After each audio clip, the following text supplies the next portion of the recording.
चलिए बेटे, ये लेक्चर है अपना 12th केमिस्ट्री का और ये सीरीज है अपनी चल रही है इलेक्ट्रोकेमिस्ट्री की। अब इलेक्ट्रोकेमिस्ट्री में जो पिछला लेक्चर गया है अपना, उसमें हमने फाइंड कर लिया है कहां तक पहुंच गए थे हम। अगर हम इसको देखें तो हमने नर्स्ड इक्वेशन को फाइंड किया था। अब नर्स्ड इक्वेशन में हमने एक चीज को फाइंड कर लिया था कि अगर एनोड की कंसंट्रेशन कम होती है तो हमें फायदा होता है, और कैथोड में जो कंसंट्रेशन ज्यादा होती है तो हमें जो है वो नुकसान हो जाता है। मतलब कंसंट्रेशन ज्यादा हो तो हमें फायदा होता है, दोनों। अब मैं आपसे एक बात करना चाहता हूं। मान लीजिए अपने पास ये दो है, ये देखते जाएं बच्चों, आप देखते जाना बस। आप जो पीछे किया था वो अब कैसे हो रहा है, नर्स की हेल्प से हो रहा है। मान लीजिए सर बच्चों ये कॉपर एनोड है, कॉपर ही है और ये भी कॉपर है। आप बोलोगे कि हमें तो ये सिखाया हुआ है कि दोनों अलग अलग एनोड होने चाहिए। तो जो हमने पीछे किया था, क्या किया था हमने एक ही, ध्यान से देखना बच्चे, एक ही इलेक्ट्रोड यूज की है और इसको कॉपर सल्फेट में ही डिप किया है। ये देख लीजिए आप। इसको बोल देंगे हम कंसंट्रेशन सेल। कंसंट्रेशन क्या बोलेंगे, सेल्स। इसमें क्या होता है बच्चों, ये होता है हमारा कि when one type of electrode is dipped in its own solution of different concentration,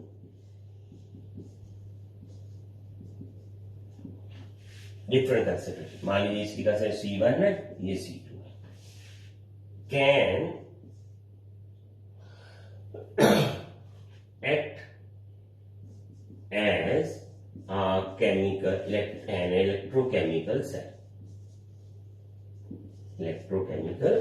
cell. तो हमें क्या पता चला था बेटे कि अगर एनोड में कंसंट्रेशन कम कर देते हैं तो इसका ईएमएफ क्या है, पावर टू लूज इलेक्ट्रॉन बढ़ जाती है।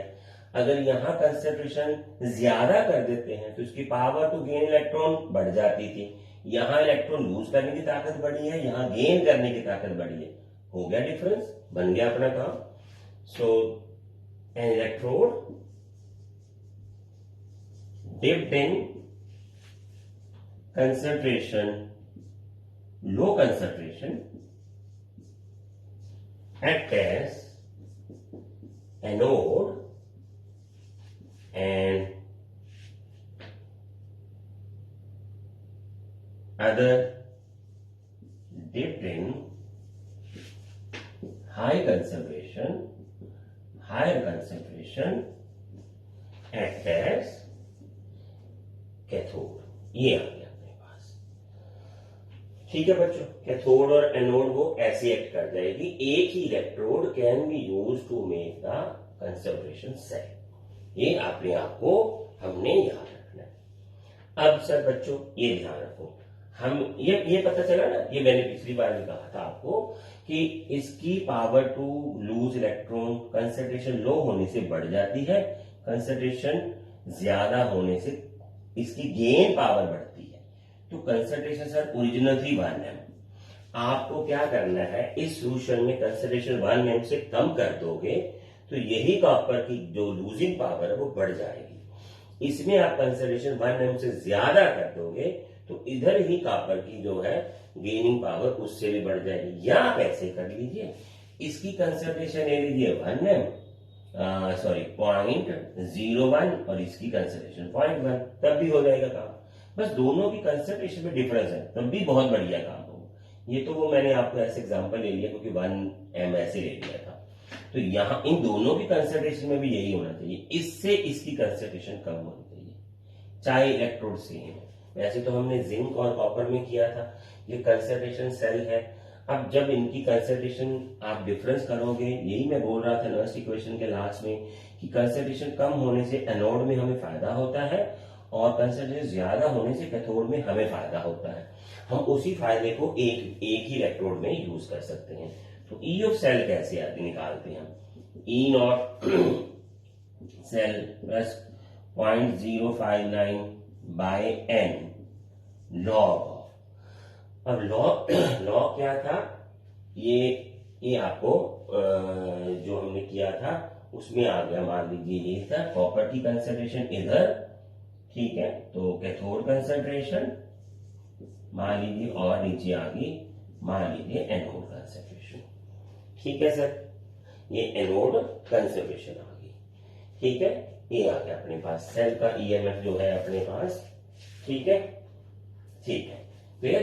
तो ये ई नोट सेल क्या है, ई नोट सेल होता है बच्चों जब दोनों की कंसंट्रेशन 1 m हो। ई नोट सेल कैसे निकालते हैं, when the concentration of both the cell is 1 m and when the concentration of both the cells are equal and electrode आपने एक ही यूज की है तो दोनों का ईएमएफ इक्वल होगा, राइट माइनस लेफ्ट फिर जीरो ही आ जाएगा। तो ये तो जीरो आ गया। अब एन इलेक्ट्रॉन तो आपको मैंने बताया नहीं आप कौन सी इलेक्ट्रोड यूज करते हो, और log of C2 concentration C1 concentration this will be E cell. ये आएगा कंसंट्रेशन के हिसाब से ईएमएफ का सेल आएगा। सब लगी बात आपको। तो कंसंट्रेशन जब आप वेरी करते हो तो कंसंट्रेशन सेल जो है वो आपके लिए काम करने लगेगा। एक ही इलेक्ट्रोड पे आप उनको डिफरेंट सॉल्यूशंस में डिप कर दीजिए, एक एनोड की तरह काम करेगा, एक कैथोड की तरह काम करेगा, पर इलेक्ट्रोड जो है एक ही टाइप की होगी। कॉपर ले लो, जिंक ले लो, कोई भी ले लो। बस आपको जिसे एनोड बनाना है वहां कंसंट्रेशन कम रखनी है और जहां किसे कैथोड बनाना है उसको वहां कंसंट्रेशन ज्यादा रखनी है। ये है अपने पास फॉर्मूला। एम ऑफ सेल भी आ जाएगा। मैंने ये ई नॉट जीरो क्यों ले लिया, ई नॉट होता है 1 m कंसंट्रेशन, इधर भी 1 m उधर भी 1 m। जब दोनों में 1 m आ जाएगी, इलेक्ट्रोड भी सेम है तो ईएमएफ भी सेम होगा, तो ई आर माइनस ई लेफ्ट करेंगे तो वो जीरो आ जाएगा। तो ये याद रखना है कि एट सेम कंसंट्रेशन तो इलेक्ट्रोड का पोटेंशियल तो सेम होगा, तो डिफरेंट कंसंट्रेशन पे पोटेंशियल जो है डिफरेंट हो सकता है।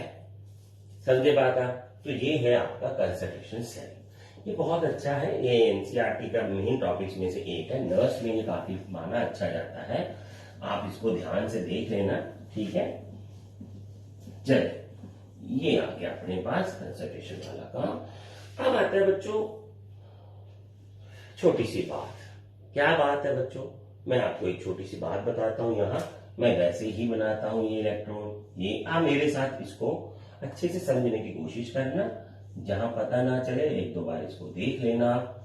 तो ये देखते हैं बच्चे, ये आ गया वोल्ट, ईएमएफ बोलते हैं सेल को, और ये है अपने पास जिंक है, ये कॉपर है, ये हमारे पास इसका साल्ट ब्रिज है, ये आयंस है, ये सब कुछ है जो कोई दिक्कत नहीं है। अब सेल बच्चों आपने जब इसको कनेक्शन को जोड़ दिया, यहाँ पे की रख लो आप इसकी बस। तो जब आपने की को प्रेस कर दिया तो सेल बच्चों काम करने लग पड़ा। ठीक है, सेल की रिएक्शन स्टार्ट हो गई है। जब सेल की रिएक्शन स्टार्ट हो चुकी है तो वो सेल बच्चों इलेक्ट्रिकल एनर्जी पैदा करने लग गया।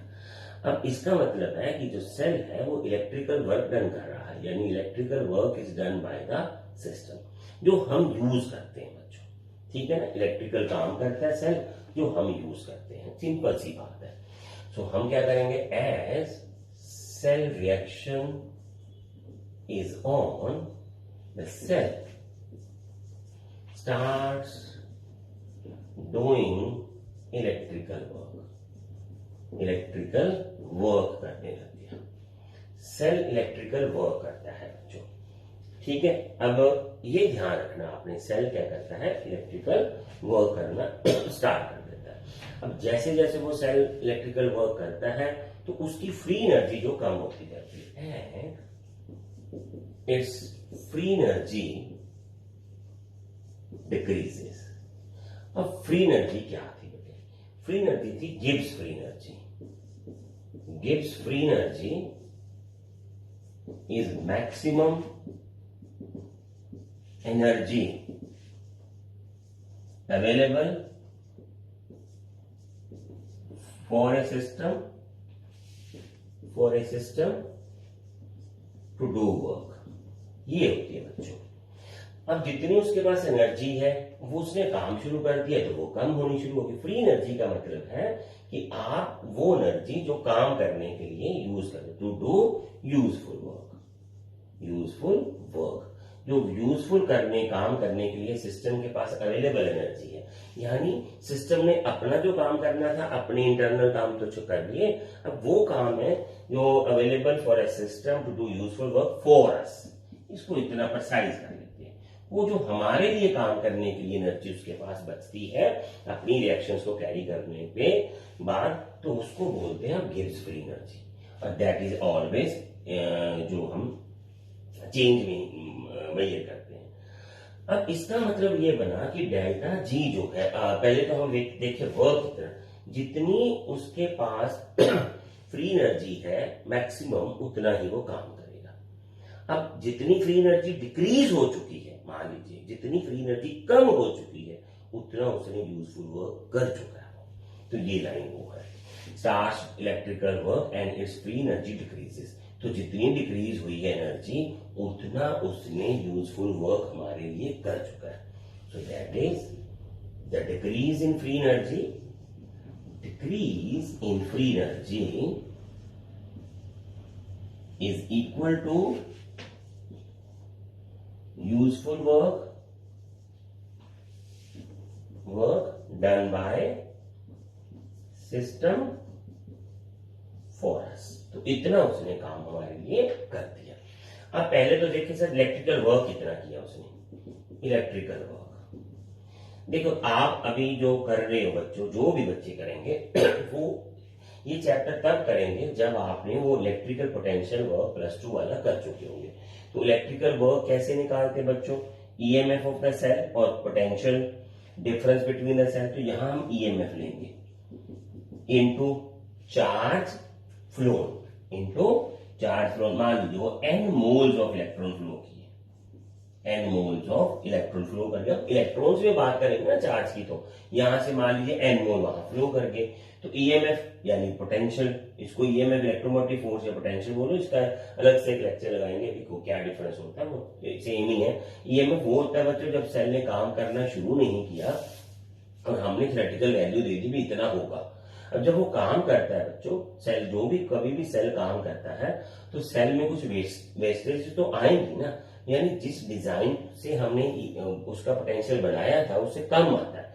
तो ईएमएफ हम वो बोलते हैं जो पोटेंशियल उसका आना चाहिए आइडियल केसेस में, और पोटेंशियल डिफरेंस यानी वी वोल्ट उसे बोलते हैं जो एक्चुअल में आता है वर्किंग में, और कोई डिफरेंस नहीं होता।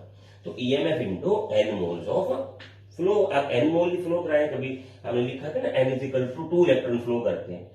अब वो तो 2 तो नहीं करेंगे, बहुत सारे कर जाएंगे तो n मोल्स होगा, तो इलेक्ट्रिकल वर्क ऐसे आ जाएगा। तो हम इसको ले लेंगे E।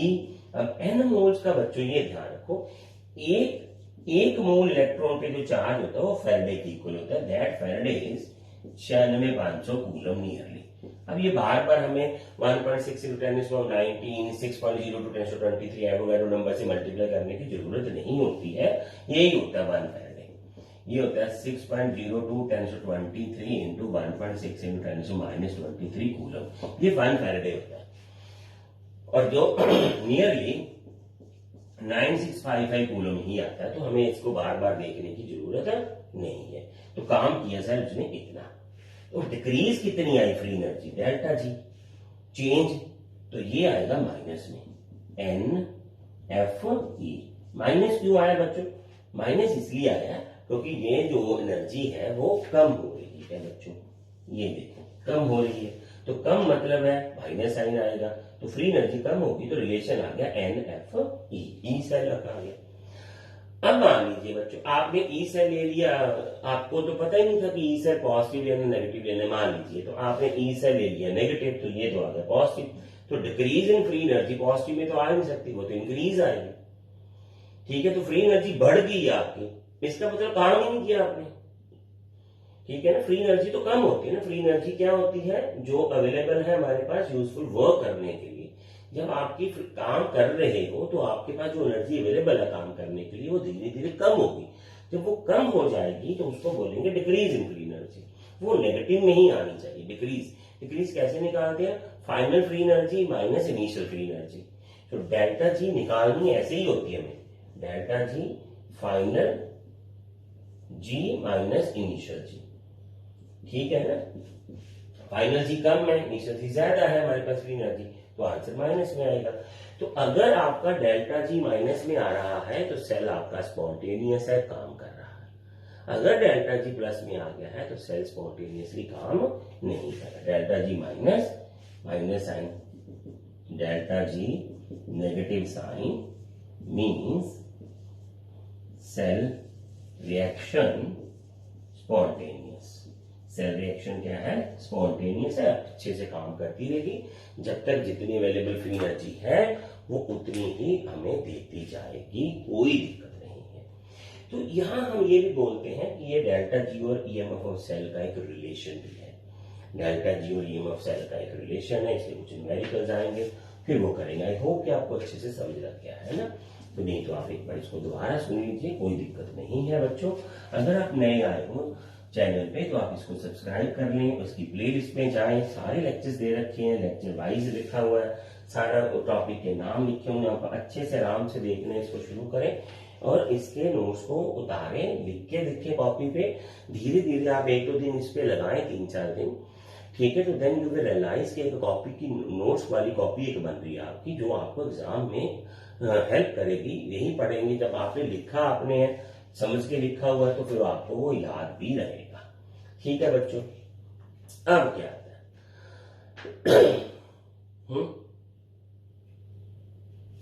चलिए सर, अब होता क्या सर, मान लीजिए हमारे पास ये एक जिंक और ये वाला सेल है। चलिए अभी एक छोटी सी बात देखते हैं, छोटी सी बात सुनो। मान लो हमारे पास जिंक और कॉपर का एक सेल है। तो सेल क्या होता क्या है, जैसे जैसे टाइम बीतता जाता है इलेक्ट्रोड पोटेंशियल जो है वो चेंज होते जाएंगे। देखिए होता क्या है, कैसे होता है ये मैं बता देता हूँ। देखिए बच्चों, ये है जिंक और ये है कॉपर। अब इधर जो है जिंक आयन की कंसंट्रेशन बढ़नी शुरू हो जाती है।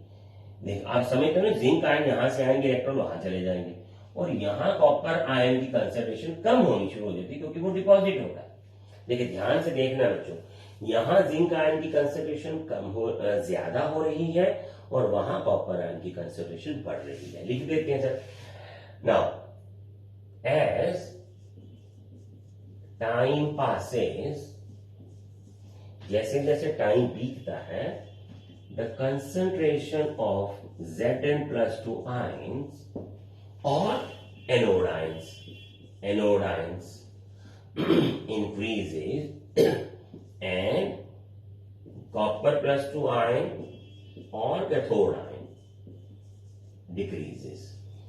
अब अपनी बात पे आ दो, वो नर्स की इक्वेशन में वो बार बार वो बात बोल रहा था, अभी भी मैंने बोली है कंसंट्रेशन सेल जो आपको करवाया है कि यहां कंसंट्रेशन बढ़ने से नुकसान होगा, इसका इलेक्ट्रोड पोटेंशियल कम हो जाएगा, और यहां कंसंट्रेशन ऑफ आयन के कम होने से नुकसान होता है, इसका इलेक्ट्रोड पोटेंशियल भी धीरे धीरे चेंज हो जाएगा।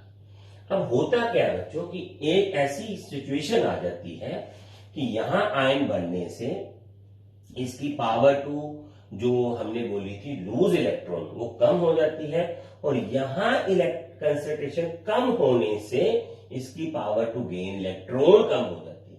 देखिए सेल होता क्या, बार बार सुनना इस लाइन को, सेल बेसिकली काम कैसे करता है, इसकी पावर टू लूज इलेक्ट्रॉन ज्यादा होती है, इसकी पावर टू गेन इलेक्ट्रॉन ज्यादा होती है। अब इसकी कंसंट्रेशन आयन की कम हो रही है तो पावर टू गेन इलेक्ट्रॉन कम हो रही है, इसकी लूज करने की पावर कम हो रही है। तो एक टाइम ऐसा आ जाता है कि इन दोनों की पावर्स तो गेन लूज इक्वल हो जाती है, तो उसे बोलते हैं हम इक्विलिब्रियम आना। क्या बोलते हैं? इक्विलिब्रियम आना। तो उस पॉइंट पे इस सेल का काम करना बंद हो जाता है, इसका ई सेल 0 माना जाएगा। तो क्या लिखेंगे? Decreases and we know reduction potential, हम एक ही बात करेंगे, रिडक्शन पोटेंशियल मतलब power to gain. Reduction potential depends upon concentration of ions and this may possible that as passage that due to change in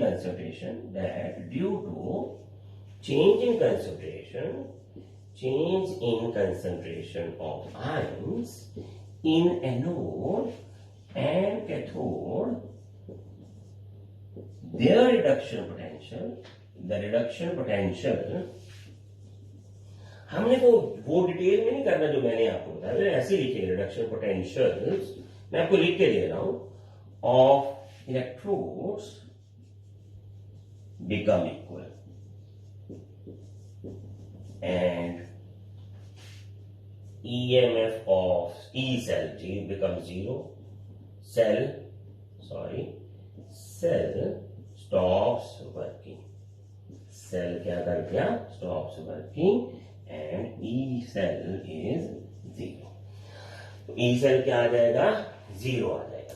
अब तो समझ लगी क्या होगा आपको मैंने बताया। देखिए मैंने नर्स इक्वेशन से स्टार्ट से पहले बोला था 1m पे ध्यान रखो, फिर कंसंट्रेशन पे ध्यान रखो, फिर मैंने ये भी बोला था, अभी कंसंट्रेशन बोल के हटा हूं, पहले भी बोल के हटा हूं, बार बार बोल रहा हूं आपको कि आप ये ध्यान रखें कि रिडक्शन पोटेंशियल और ऑक्सीडेशन पोटेंशियल या power to lose electron, power to gain electron, इधर लूज इधर गेन, यहाँ कंसंट्रेशन बच्चों कम होने से हमें फायदा होता है और यहाँ कंसंट्रेशन ज्यादा होने से हमें फायदा होता है। अब यहां से कॉपर डिपॉजिट हो रहा है तो कंसंट्रेशन कम हो रही है तो हमें नुकसान स्टार्ट हो चुका है। यहाँ आयन की कंसंट्रेशन बढ़ रही है, जिंक पानी में आ रहा है, सोल्यूशन में आ रहा है, कंसंट्रेशन बढ़ रही है तो हमें नुकसान होना शुरू हो चुका है। यहाँ धीरे धीरे उसकी पावर टू लूज इलेक्ट्रॉन कम हो जाएगी, यहाँ गेन पावर जो है वो कम हो जाएगी। धीरे धीरे एक टाइम आ जाए ऐसा आ जाएगा इसकी लूज गेन पावर सेम हो जाती है, तो फिर उस हिसाब से सेल काम करना बंद कर देता है। ये पता चला। तो दैट इज कॉल्ड इक्विलिब्रियम। ठीक है, that is cell is in equilibrium. Cell equilibrium में है। तो हम जो आज क्वेश्चन कर रहे हैं वो वो है ये relation between E nought cell होता है बच्चे 1m equal to equilibrium constant K, EQ constant K। ये बहुत इंपॉर्टेंट है, बहुत बार आया हुआ एग्जाम्स में, सीबीएसई बोर्ड और अदर एग्जाम्स में। तो ये आ गया, तो क्या आएगा, तो इसको मैं थोड़ा सा हटा देता हूं। अब तो आपको ये लिखा हुआ आपके पास है, आप इसको सुने, पढ़े, अच्छे से देखें। तो ये आ गया अपने पास।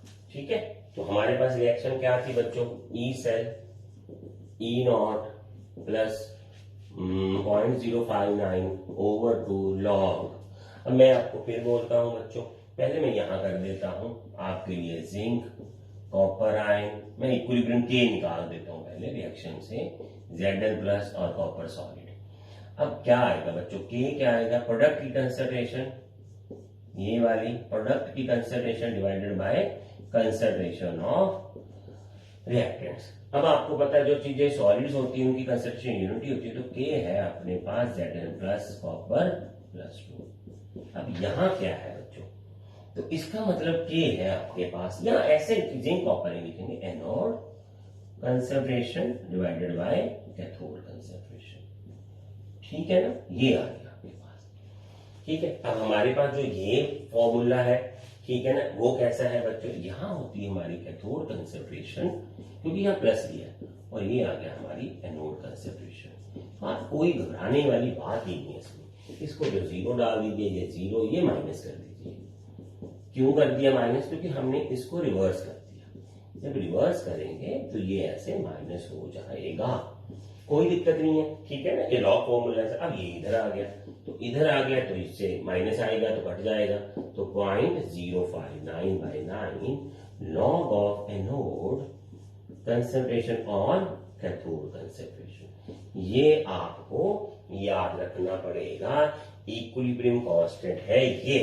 तो ये मैं हटा दूं इसको, ठीक है, तो ये हमने कर लिया। अब क्या आ गया, अब तो सिंपल बात आ गई बच्चों, E nought equal to 0.059/n log of Kc।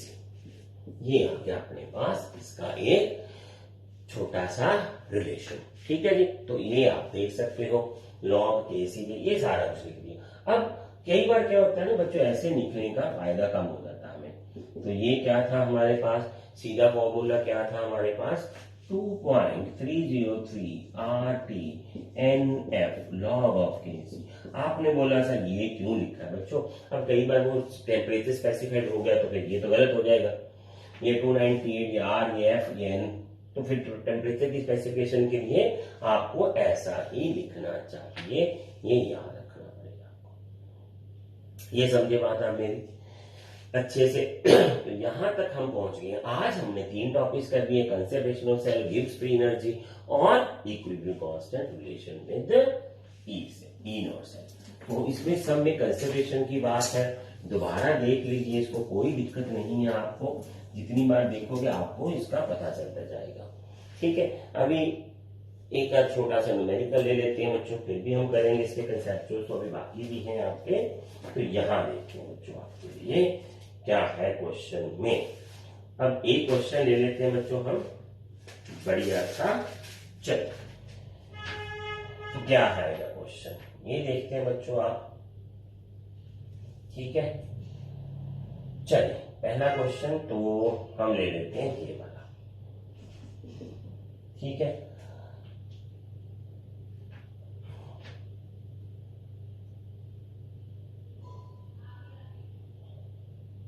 चलिए, the cell in which following reaction occurs, कौन सी अक्कर हो रही है रिएक्शन बच्चों, ये देखते हैं। 2F प्लस 3, ठीक है, Fe plus 3 plus 2I negative equal to 2Fe plus 2 और प्लस I2। ठीक है, प्लस I2। ठीक है, and has E nought cell 0.236 at 298 kelvin. अच्छी बात है सर, और हमें निकालना है delta G and equilibrium constant के बच्चों। अब ये आ गया क्वेश्चन, तो रिएक्शन तो हमारे पास है बच्चों। देखिए इस रिएक्शन को मैंने लिया क्यों, मैं अभी सोच के ले रहा था ना न्यूमेरिकल, जिंक कॉपर के तो बहुत सारे न्यूमेरिकल्स हैं, ये क्यों लिया मैंने। ये बच्चों इसका रिलेशन देखो प्लीज, आप इसको देखो ध्यान से, ये रिलेशन भी देखो आप ध्यान से बच्चों। तो रिलेशन सिंपल सी बात ये है बच्चों कि only 2 moles of electrons are happening. ये +3 का कोई मतलब नहीं है जहां, ये देखो एक Fe जो है एक ही इलेक्ट्रॉन को गेन कर रही है जहां, अच्छी बात है। I1 जो है वो इलेक्ट्रॉन जो लूज कर रहा है, तो I2 बन रहा है। अब हमने जब इक्वेशन लिया तो हमें 2 लेना पड़ा, तो एक जनरल इक्वेशन को होने के लिए यहाँ 2 इलेक्ट्रॉन जो है वो काम कर रहे हैं, क्योंकि ये I2 बन रहा है ना, ये वाला I2 बन रहा है, तो फिर ये 2 इलेक्ट्रॉन की involvement in one single reaction. तो सेल रिएक्शन में हमें एक रिएक्शन में 2 इलेक्ट्रॉन्स की ट्रांसफर का पता चलता है, बस फिर तो कोई दिक्कत ये नहीं है। NFE लगाना है आपको, तो ये सेल और ये सब कुछ दे रखा आपको, ये दिक्कत नहीं है। 2 ये 96,500 और ये दे रखा उसने 2364। ठीक है बच्चों, तो ये कटा के सब ये वैल्यूज डाल के -45.55 किलो जूल पर मोल आपका काम हो जाएगा। ठीक है बच्चों, एक तो ये आ गया आपका। ठीक है, ये दे रखा था ई सेल है ना, ये ई सेल होगा, फिर ये ई सेल है जो आपका ऐसे काम आएगा। अब ये देखिए बच्चे, ये आ गया आपके पास यहां से। चले, अब मैं आपको एक छोटी सी बात शायद वहां बताना शायद रह गया है ना, E nought cell 2.03 RT by N log KC लिखा क्यों था, सॉरी फॉर दैट, ये तो हमने इसको देखा ही था। ठीक है, तो नीचे क्या आता है हमारे पास, इसके नीचे आपको पता चलेगा अभी। जस्ट वेट, NF होता है ना, जस्ट वेट फॉर 1 मिनट। तो ये आ गया अपने पास, ये NF है, ये देखिए। अब ये क्या बच्चों, ठीक है ना। अब ये यहां से देखते हैं, ये ध्यान से देखिए। अब इसको ले जाते हैं इधर, N, ये E सेल ही है अपने पास, E nought cell, NF E nought cell, मान लीजिए E सेल अपने पास, ठीक है। तो ये E सेल है, अभी कंसेंट्रेशन वाला बात है तो ये E नोट आएगा, ठीक है। 2.03 RT log of Kc, log of Kc, ये पता चल गया आपको। अब उसने जो काम किया है ये ध्यान रखते हैं, ये यहाँ E नोट सेल ही दे रखा था उसने, E नोट सेल जो है उसका ले रखा था। चलिए अभी जो शॉर्टकट रह गया था वो करने वाली बात वो ये थी। देखिए इसमें उसने बोला इक्विलिब्रियम कांस्टेंट K निकालें। अब हमारे पास इक्विलिब्रियम कांस्टेंट निकालने के लिए ये चाहिए और ये तो सारा कुछ है। अब ये उसने ऐसे भी दे रखा है, ये आपको F भी ले सकते हो, 0.059 भी डाल सकते हो, या सीधा गिव्स एनर्जी से भी कर सकते हो। तो ये छोटी सी बात थी जो डेल्टा G आ जाती है यहाँ, और ये आ गया अपने पास 2.303 RT log of Kc। ठीक है बच्चों, ये आ गया डिक्रीज इन फ्री एनर्जी जो हमने अभी किया है, और यहां लगा देते हैं माइनस, ठीक है। डेल्टा G, ये माइनस साइन ले लेंगे इधर और इधर, तो ये बन गया डेल्टा G। जो डेल्टा G और इक्विलिब्रियम कांस्टेंट में भी रिलेशन है, तो लॉग ऑफ Kc कैसे आ जाएगा, डेल्टा G पॉइंट, ठीक है, ये माइनस लगा लीजिए यहाँ, और R और T और लॉग ऑफ ये आ गया, ये वाला पार्ट आ गया। अब डेल्टा G तो ये है, माइनस माइनस प्लस हो जाएगा, 45.5 आ गया, किलो जाउल है, 10⁻³ है, और 3.03, 8.314 और 298 केल्विन। अब इसको सॉल्व करने के लिए आपको इसका एंटी लॉग निकालना पड़ेगा, और आंसर जो है वो आ जाएगा ऐसे, ठीक है। तो ये आ जाएगा लॉग ऑफ Kc, ये नियरली आपके पास आ जाएगा 7.983। चलिए मैं थोड़ा प्रिसाइज हो जाता हूँ यहाँ, ठीक है ना, जो सारी वैल्यूज डाल के, तो वो आ जाएगा आपके पास ऐसे। चलिए मैं थोड़ा प्रिसाइज हो जाता हूँ। मैं क्या कहता हूँ कि आप इसको 8 मान लीजिए, log Kc log of 10⁻⁻8 plus 8 आ जाएगा, ठीक है। ये क्या आ जाएगा आपके पास, प्लस 8 आ जाएगा। लॉग लॉग कट गया तो Kc 10⁻8। ऐसे भी आप कर सकते हो। ये 7.9 है ना, तो हम इसको 8 मान लेते थे, क्या दिक्कत है। 8 मानेंगे तो ये लॉग की पावर जो 8 यहां आ जाएगा, तो लॉग ऑफ 10 तो 1 होता है, आपने लगा लिया, 8 ऊपर चला जाएगा, तो फिर लॉग लॉग कट गया, Kc की वैल्यू ये आ गई। ये थोड़ा बहुत यहाँ थोड़ा सा रुके थे, ध्यान से देखना। ई नोट सेल था, मैं थोड़ा सा मैंने लिखने में था, पर जो मैं कहना चाहता था कि this is the relation between free energy and equilibrium constant है। ई नोट सेल 2.3 RT NF के लॉग Kc होता है। अब ये NF इधर चला जाएगा, तो ये माइनस लगा लीजिए, माइनस, तो ये फ्री एनर्जी बन जाता है। अपना क्वेश्चन आराम से हो जाएगा आपका, ठीक है बच्चों। ऐसे बहुत सारे क्वेश्चंस हैं जो आप इसमें और कर सकते हो, ठीक है। तो धीरे धीरे आप इसके क्वेश्चंस करते रहना। मेरे पास ऐसे 1-2 क्वेश्चंस और हैं, ठीक है, फिर वो देखेंगे आगे जब हम इसके कंसेप्ट और कुछ लेंगे, ठीक है। तो धीरे धीरे ये आगे आगे क्वेश्चन वही है सारे, आपको बस लेना क्या है, इसमें क्वेश्चंस को मैं क्वेश्चन लिखता हूँ, तो धीरे से डिस्कशन करते हैं, सॉल्यूशन आप कर लेना खुद का। बस क्वेश्चन लिखने के बाद डिस्कशन थोड़ी सी, फिर बंद कर देंगे इसको हम। तो क्वेश्चन क्या है, calculate the EMF, cell EMF and delta G reaction at 30 degree centigrade. Calculate cell EMF and delta G at 25 degree centigrade, 298 होता है। तो ये दे रखा बच्चों उन्होंने Zn plus 2.0004 m, salt bridge cadmium 0.2 m और कैडमियम, ठीक है बच्चों। अब सब कुछ दे रखा है उसने आपको, ये वो सारा। तो सबसे पहले हमने क्या करना है, उसने बोला है ये वाला पार्ट, देखिए ई नॉट जो सेल है वो दे दिया उसने हमें इसी कंसंट्रेशन पे 0.36 वोल्ट, ये भी गिवन है अपने पास। तो रिएक्शन तो ये बन जाएगी हमारे पास, ठीक है, ई सेल। अब ई सेल तो बच्चों आया था हमारे पास नर्स इक्वेशन से, तो नर्स इक्वेशन थी ई नॉट सेल प्लस 0.059/2, तो लॉग ऑफ कैडमियम की कंसंट्रेशन ऊपर और जिंक की कंसंट्रेशन नीचे। अब जब आप इसको करोगे तो आपके पास ये आएगा 0.36 प्लस 0.59 लॉग, इसको इसकी ये पॉइंट है अपने पास 0.2 और ये है 0.004, ये 3 जीरोस हैं।